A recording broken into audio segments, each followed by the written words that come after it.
Some lights don't guide you, they break time. This is Lumen, a story of fractures, choices, and what refuses to disappear. Episode 20, Silences and Potions. Interior, house, kitchen, morning.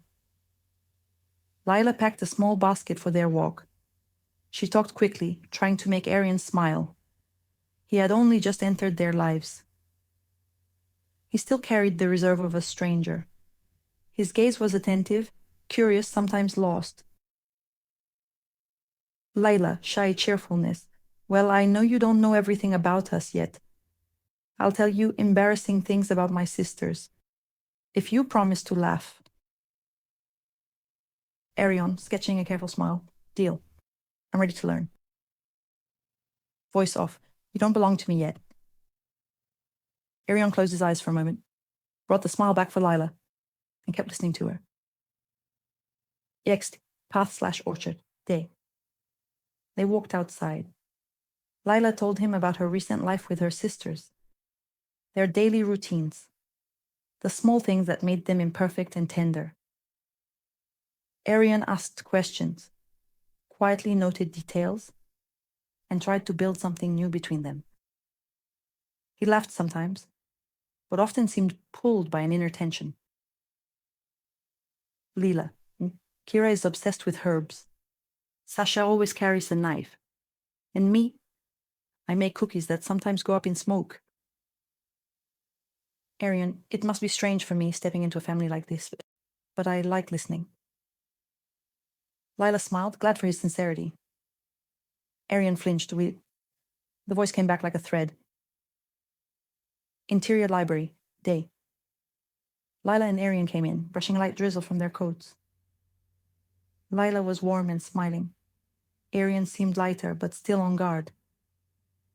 Kira and Sasha bent over books and sketches, straightened up as they arrived. The atmosphere shifted from studious calm to a contained tension. Kira, we found things? Come sit down, Eryon. Eryon did, slightly surprised. Sasha unfolded a sheet covered in symbols and placed it in front of him. Sasha, this isn't just a coincidence. The mark on your wrist looks like the one we found in the grimoire, the mark of the Shadow King. Lila steps. We're not pushing you away because of it, but you need to know what we know. Eryon, I never wanted this to touch anyone. I didn't know how to say it. Kira flipped through the grimoire. Kira, the text mentions a heir or a bound one. That bond can act as a door. If the king finds an anchor point, he can grow stronger. We can't ignore that. Sasha, we're not accusing you. We're taking precautions. But you need to understand the risks. If the king anchors himself through you, he can spread. Eryon lowered his head and clenched his hands. Lila placed her hand over his in a show of support. Lila, what do you want to tell us? We're here together. Eryon took him. I felt him before I even knew his name. Sometimes it's just a breath. Sometimes it's like being ordered to listen. I don't want to be a danger to you. Kira, then we decide together. We'll strengthen the protection, cut off his relays. And if you agree, we'll use what we have to break the bond, when the moment is safe.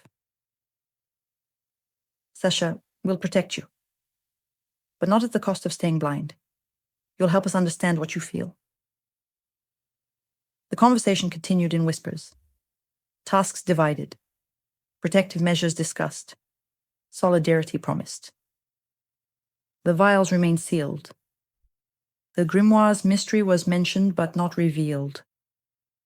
Interior, Eryon's room, afternoon. Eryon withdrew to try alone, to hold the voice back. In front of a small mirror, he applied an old technique. He visualized the voice as a knot of shadow. He had to untangle. He focused his breath, but the voice reacted violently. Voice off. You think you can lock me away? You're too new at this. Eryon's effort did not silence the whisper. If anything, the voice grew more insistent. Eryon collapsed, exhausted. He understood he couldn't silence it alone. Interior library. Evening. Eryon came back pale and drawn. Lila, Kira, and Sasha took care of him. Without pressing him on sacrifice, they offered a collective plan: contain the shadow, weaken its relays, and only resort to the final potion, if Eryon in full clarity chose to. Lila announced, "You don't have to carry this alone. We didn't share the same childhood, but we can be your family now." Eryon, thank you. I'm scared, but I want to try. With you. X orchard, dusk. Lila and Eryon went outside for air. Lila stayed close. She kept the atmosphere light, sharing more stories about her sisters, small pieces of life she offered, so he could learn who they were. Eryon laughed sometimes, and each time it felt like a gift to her. But the voice slipped through again, threatening. Voice off. Your new roots are thin. I will break them.